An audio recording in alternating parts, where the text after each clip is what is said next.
sua promessa.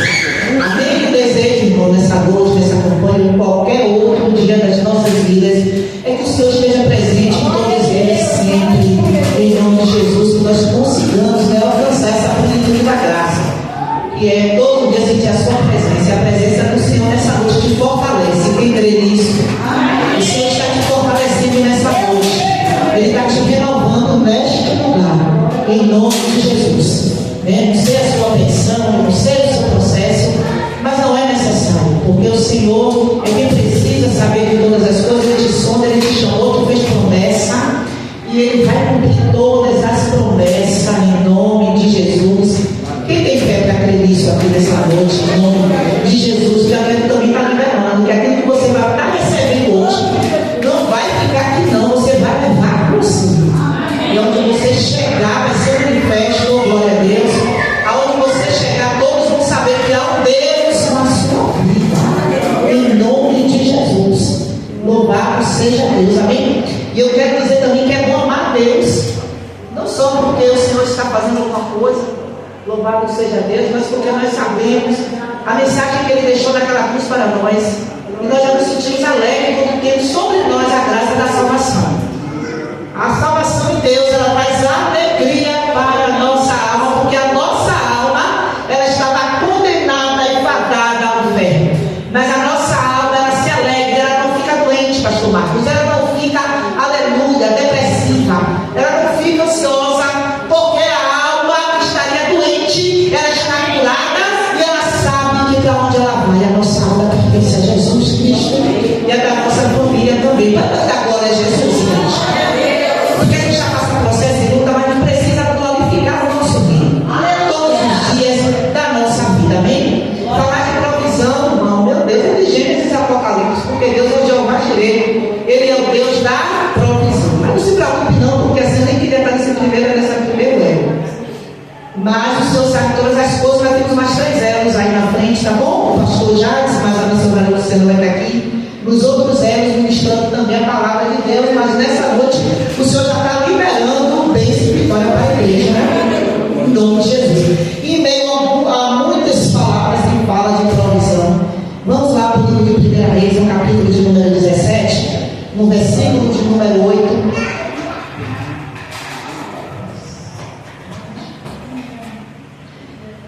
Reis 17, 8. Louvado seja o nome de Jesus, tá bom? Se você quiser ficar de pé, pense em nome de Jesus para a gente ler essa palavra. Aí a gente entende, todo mundo achou, e a gente já vai a menção da palavra para a gente terminar esse culto maravilhoso, não é? No horário certo. Seja bem-vindo aqui em nome de Jesus. É esse do lado está o pastor Marcos, e aí Deus louvou lá aqui hoje. A aula também lá, quando eu era criança, estava sentadinho de Mila, né? De ontem, muita alegria. Eu vou estar amanhã lá na casa do Senhor. Louvado seja Deus, e a todos nós que tivemos força para estar aqui hoje, tá bom? Que nós sejamos bem-vindos na casa do nosso Pai. Posso ler? Amém? A viúva de Sarepta. Então veio a ele a palavra do Senhor dizendo: levanta-te e vai para Sarepta, que é Sidom e habita ali. Eis que eu ordenei ali uma mulher viúva que te sustente. Então ele se levantou e foi para Sarepta. E chegando à porta da cidade, eis que estava ali uma mulher viúva, apanhando lenha. Ele a chamou e lhe disse: traze-me, peço-te uma vasilha, um pouco de água que beba. Indo ela trazê-la, ele a chamou e lhe disse: traze-me agora também um bocado de pão na tua mão. Porém ela disse: vive o Senhor teu Deus, que nem bolo tenho, senão somente um punhado de farinha numa panela e um pouco de azeite numa botija. Vejo que apanhei 2 cavalos e vou prepará-lo para mim e para o meu filho, para que o comamos e depois morramos. E Elias me disse: não temas, vai, faça conforme a tua palavra, porém faze dele primeiro para mim um bolo pequeno e traze para mim, depois fará para ti e para meu filho, porque assim diz o Senhor Deus de Israel: a farinha da panela não se acabará, e o azeite da botija não faltará, até o dia em que o Senhor der chuva sobre a terra. Eu vou repetir o versículo 14. Porque assim diz o Senhor Deus de Israel: a e o azeite da botija não faltará até ao dia em que o Senhor der chuva sobre a terra. Amém. Glória a Deus. Jesus. É bom quando a gente já sente aquela vontade, né, de glorificar Deus. É sinal de que a palavra já está entrando. Aleluia, né? Então, em silêncio, eu vou agradecer quando eu a palavra. Em nome do Senhor Jesus. Essa palavra assim é conhecida, né? Porque fala desse azeite que nunca acabou, dessa farinha que nunca acabou. Mas irmão Elias, o profeta do Senhor, se mantém posicionado com Deus, né? Ele foi um homem que foi fiel a Deus, obediente ao Senhor, quase tudo. Tem alguns pontos que Elias também teve dificuldade. Mas, amados, quando Elias volta, e o Senhor usa Elias para profetizar, eu já quero dizer isso, porque esse cenário dessa mulher estava nessa condição, porque foi em um tempo de crise, foi em um tempo de escassez, foi em um tempo de fome. 3 anos não chovia, e o povo não é como hoje, que a gente vai no mercado, a gente pega uma coisa industrializada, enlatada, conservada por anos, e se faltar um alimento natural, a gente vai querer correr para aqueles alimentos que não perecem durante muitos anos e que podem ser aleluizados para nós. Naquela época não, naquela época era tudo natural e primitivo, só podia se comer se plantasse, se cuidasse dos animais. Então o povo vivia pelas coisas naturais da terra que o Senhor tinha provido. E aí veio o Senhor e usa o profeta Elias e veio o caos espiritual de Israel, um momento em que o povo não adorava a Deus como devia, porque o rei plantou uma mulher idólatra que não adorava ao mesmo Deus. Você já pode nessa noite dizer, pelo Espírito Santo de Deus, que aonde tiver divisão, você não vai chegar. Que nós devemos buscar a comunhão e a unidade em tudo, porque se nós estivermos em comunhão acerca das coisas do Senhor, nós iremos viver diante de bênção e de prosperidade sobre as nossas vidas. O primeiro ponto é esse.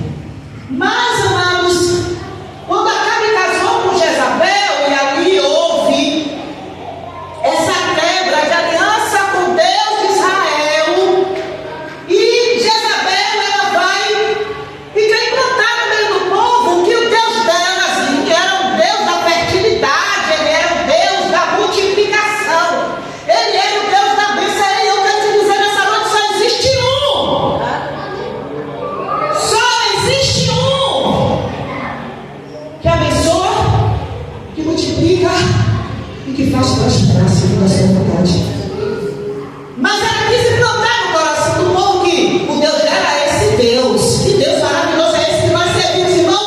Porque o Deus que nós servimos não é Deus de confusão, mas eu também posso dizer nessa campanha, ele é um Deus que vai justificar a ele mesmo diante do seu povo.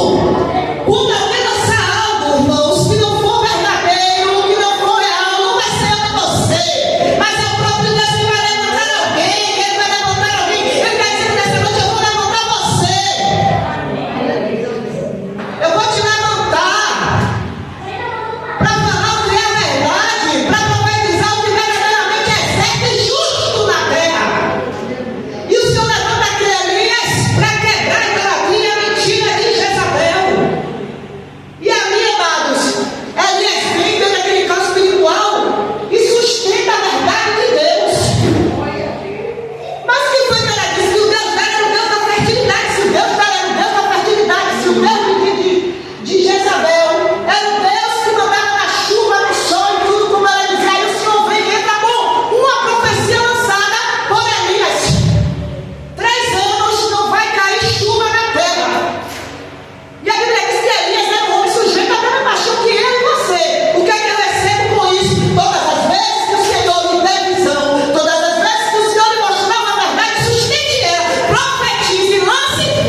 céu. É seca lá em Irecê, a gente sabe que é seca forte, pastor, irmãos. E lá a gente via o chão rachado, as áreas que faziam divisa com o Sergipe, não, com Pernambuco. Irmãos, o chão, você já viu assim, o chão da seca como ele é, né? Ele começa a rachar todo. Os bois e as vacas pareciam um cavalo mirrado. Aí as irmãs botaram o nome de vaca-cavalo, porque era uma vaca que parecia um cavalo, porque não tinha mais corpo, praticamente a pele e osso, os animais, quando a gente passou naquela região, o Senhor nos enviou para Chiquiti, para dentro do lugar da seca. E quando eu digo, meu Deus, que é isso aqui? A gente precisava ver isso de perto. Eu digo, agora imagina o povo de Israel que tinha abundância de pão, e agora vivendo essa seca terrível, através do prédio de Elias, que não ia chover. E durante 3 anos realmente não choveu. Então a coisa, com o passar do tempo, foi ficando mais difícil, foi piorando, louvado seja Deus. Mas, amados, Elias ele sustentou isso, e a Bíblia vai dizer que para Elias, em meio ao caos, à crise, não faltou alimento. Deus sustentou Elias durante todo o período de crise de seca. Eu quero liberar essa campanha.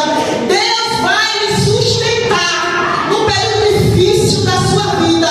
Deus vai prover as suas necessidades.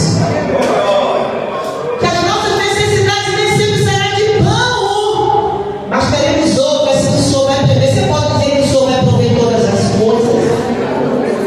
Todas as coisas o Senhor vai prover. E Elias, o Senhor pega Elias, quando ele profetiza e manda ele para onde? Manda ele para o ribeiro. Ele foi lá para o ribeiro de Querite.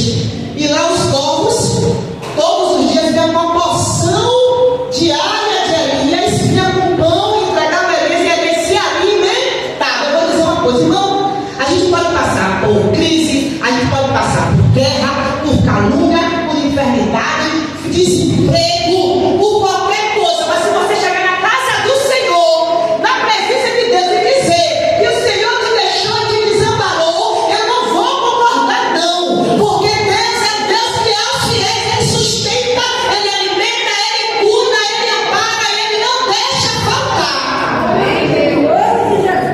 Ele não deixa, gente.